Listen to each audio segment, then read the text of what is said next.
Onen? Hindi, kahit ganyan na lang. Yan na lang ang ulam natin guys bukas. Oh, kalabasa.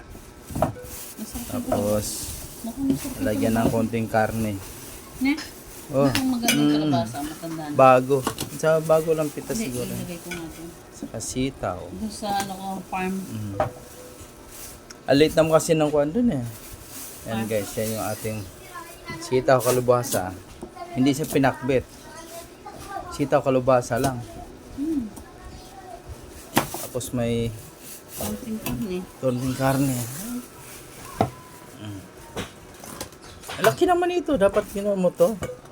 Pakalati-lati mo. Oo. Kasi masyadong malaki. Malaki.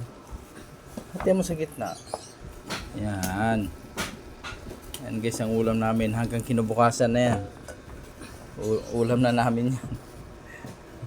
Sitaw kalabasa. Tapos lagyan na lang ng konting karne. Konting taba-taba.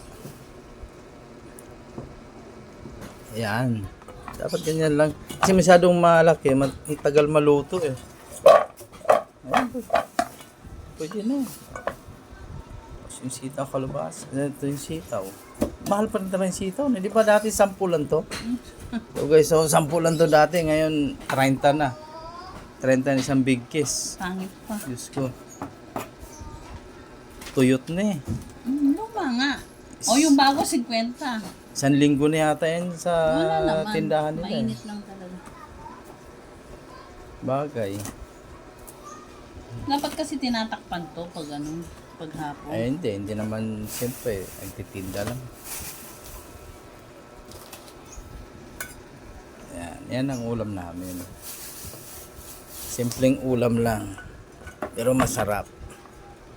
Tapos may talong. Bakit hindi na kailangan mo lagyan ng talong? No? Sitaw kalabasa nga.